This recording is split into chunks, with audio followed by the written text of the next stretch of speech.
नमस्कार श्रोताओं, क्षेत्रीय समाचार एकांश के कोविड-19 के इस विशेष कार्यक्रम में आपके साथ मैं पंकज सनवाल खुलबे। श्रोताओं, आज के इस कार्यक्रम में हम बात करेंगे आत्मनिर्भर भारत और नई शिक्षा नीति पर। इस विषय पर और अधिक जानकारी देने के लिए हमारे साथ हैं IIT BHU के पूर्व छात्रों के ग्लोबल एसोसिएशन से जुड़े श्री चंद्रा शुक्ला जी, जो अमेरिका में बैंकिंग एनालिसिस से जुड़े हैं और भारतीय युवाओं का अपनी वेबसाइट के जरिए मार्गदर्शन करते हैं। इनका कहना है कि राष्ट्रीय शिक्षा नीति भारतीय युवाओं के लिए मील का पत्थर साबित होगी। उत्तर प्रदेश के अमेठी के रहने वाले श्री शुक्ला IIT के पूर्व छात्रों के साथ मिलकर कोरोना संक्रमण के दौरान कोरोना की चुनौतियों के बीच युवाओं को आत्मनिर्भर बनाने के लिए ऑनलाइन निशुल्क मार्गदर्शन का काम करते हैं। आइए सुनते हैं श्री शुक्ला से हमारे संवाददाता राघवेश पांडे की बातचीत।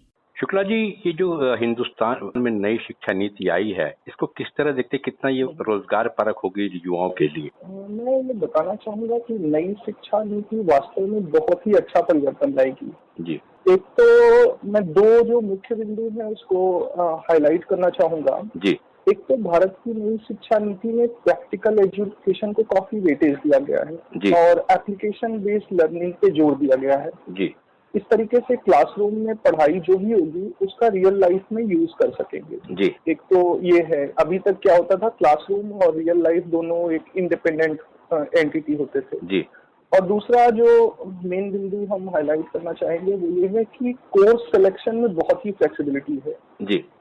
तो लोग अपने फ्रीडम के हिसाब से कोर्स चूज कर सकते हैं जो कि बहुत डिमांड में होगा और जो उनके स्ट्रेंथ के हिसाब से मैच होगा। कई बार हमें ऐसे कोर्सेज दिए जाते थे जिनमें हमारा वास्तव में इंटरेस्ट नहीं होता था जी। तो वो एक झेलने जैसा होता था। तो अगर हम अपने कन्वीनियंस और स्ट्रेंथ के हिसाब से कोर्स चूज करेंगे तो उसमें बहुत अच्छा परफॉर्म करेंगे।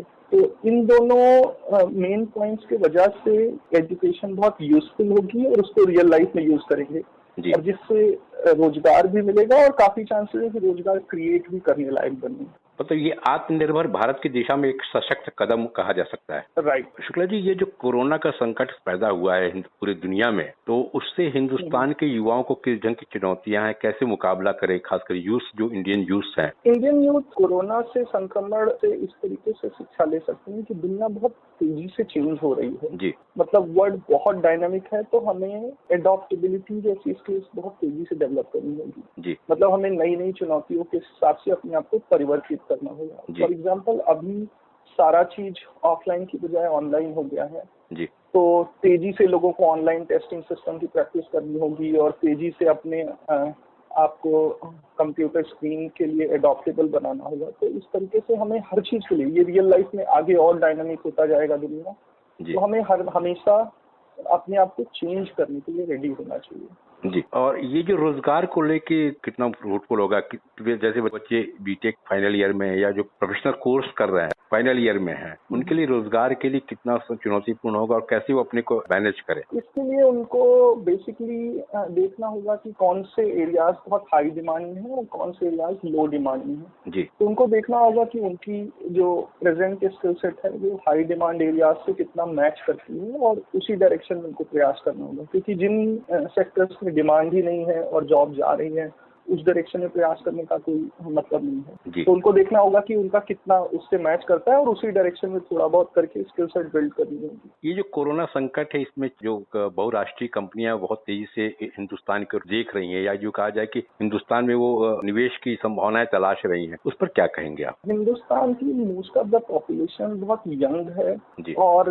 ग्लोबल स्टैंडर्ड से यहाँ का जो मैन पावर है वो बहुत सस्ता है तो इस हिसाब से दोनों तरीके से अपॉर्चुनिटीज है और बहुत सारे इंजीनियरिंग कॉलेज है और in terms of quality I think कि जिस प्राइस पॉइंट पे इंडियन इंजीनियर्स काम कर सकते हैं उस क्वालिटी के इंजीनियर्स पूरी दुनिया में बहुत मुश्किल है मिलना, आप यूएस में, लंदन में, टोरंटो में। तो इस तरीके से बहुत अच्छी संभावनाएं हैं और बहुत सारी बहुत कंपनीज। ये जो मौजूदा सरकार उसने निवेश के लिए काफी सरल उपाय कर दिए हैं, या यूँ कहा जाए कि सेल्फ एम्प्लॉयमेंट के लिए की दिशा में बहुत तेजी से एक्टिव हुई है, कई सारे इनिशिएटिव दिए गए हैं, उसका क्या परिणाम किस पे देखते हैं आप? उसका परिणाम ये है कि अभी तक जो भी इंडिया में जितने भी most of the ventures start हुए हैं इंडिया में, बैंगलोर और हैदराबाद में टेक्नोलॉजी के, ये किसी डेवलपिंग कंट्रीज का रेप्लिकेशन थे जी।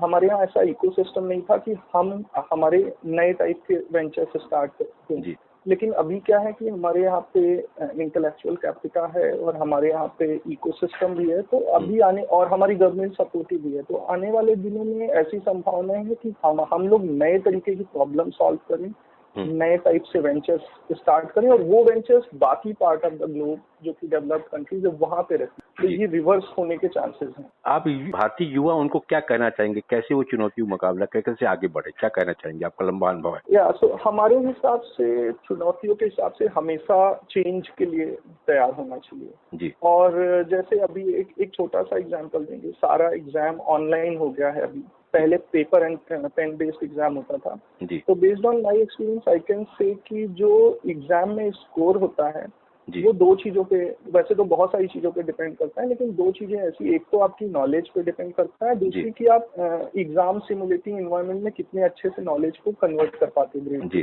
तो अगर आपके पास नॉलेज है और आपने पेपर पेन बेस्ड एग्जाम की प्रैक्टिस की है, तो ऑनलाइन में आप इतना अच्छा परफॉर्म नहीं कर पाएंगे। तो आपको पढ़ाई के साथ साथ एक्चुअल टेस्टिंग एनवायरनमेंट में प्रैक्टिस करनी होगी। अगर अब ऑनलाइन हो गया है तो आपको ऑनलाइन तरीके से प्रैक्टिस करनी होगी।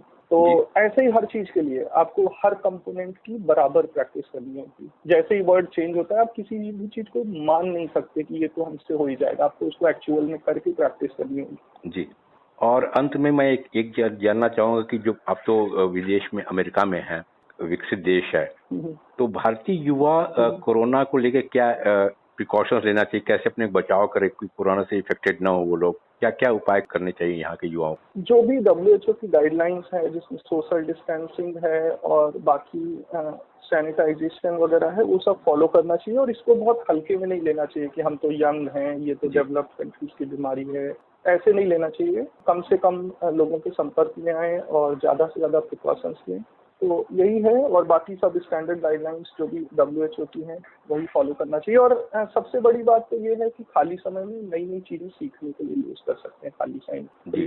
मतलब आपका कहना है, जो प्रधानमंत्री का कहना है कि आपदा को अवसर में बदलें, आप भी कहना चाहते हैं कि यहाँ युवा जो है आपदा को अवसर बदले और नई नई चीजें सीखे, नए क्षेत्रों में प्रयोग करें। हाँ, अभी क्या है कि इतना सारा चीजें ऑनलाइन अवेलेबल है, वर्ल्ड की लगभग बेस्ट यूनिवर्सिटीज के जो कोर्सेज हैं बहुत ही नॉमिनल और जीरो प्राइस पे अवेलेबल है, तो इन सब का यूज कर सकते हैं अगर आप घर पे बैठे हैं तो जी। तो आपने इतनी सारी जानकारी दी शुक्ला जी, इसके लिए आपको बहुत बहुत धन्यवाद। Thank you. श्रोताओं, समय समय पर हम अपने इस विशेष कार्यक्रम के माध्यम से आपको कोरोना वायरस संक्रमण से बचाव के लिए स्वास्थ्य विशेषज्ञों की राय से अवगत कराते रहते हैं। इसी श्रृंखला में नई दिल्ली के लोक नायक जयप्रकाश नारायण अस्पताल के डॉक्टर नरेश गुप्ता ने कोविड से बचाव के लिए साफ सफाई और सुरक्षित दूरी बनाए रखने को कहा है। खांसने के समय ऐसा खांसना छींकना चाहिए कि दूसरे के ऊपर नहीं जाए। टिश्यू पेपर रखे, रुमाल रखे, कोहनी रखे, बचाव करे। एक इसमें और चीज आती है, वो आती है डिस्टेंसिंग का। जब वो खांसता छींकता है तो 1 से 2 मीटर तक वो जा सकती है। अगर आप पहले 1-2 मीटर का फासला बना के रखेंगे तो उसका आपके तक पहुंचने का अंदेशा बहुत कम हो जाता है। जो कॉन्टेक्ट ट्रांसमिशन की बात आई फॉर्माइट से, उसके लिए हम कहते हैं कि आप हाथ साफ करें। हाथ अगर आप धोते रहेंगे तो उसमें जो वायरस है वो साबुन पानी के द्वारा निकलता रहेगा। और उसके साथ साथ अगर जरूरत समझे या पानी नहीं हो तो आप सैनिटाइजर का इस्तेमाल भी कर सकते हैं। इसी क्रम में अखिल भारतीय आयुर्विज्ञान संस्थान दिल्ली के मनोरोग विज्ञान विभाग के डॉक्टर नंद कुमार ने कोरोना वायरस से संक्रमण की रोकथाम के लिए लोगों से घर में रहने और परिवार के सदस्यों के साथ समय बिताने की और योगाभ्यास करने की सलाह दी है।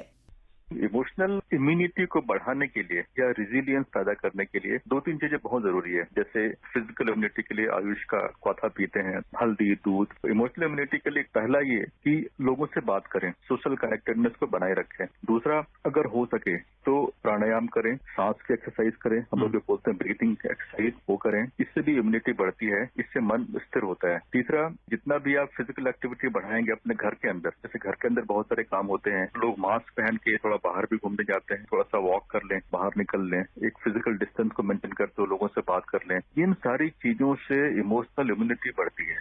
कोरोना वायरस संक्रमण से बचाव के लिए अखिल भारतीय आयुर्विज्ञान संस्थान दिल्ली में associate professor doctor Prasoon Chatterjee ने लोगों से नियमित रूप से मास्क पहनने की अपील की है।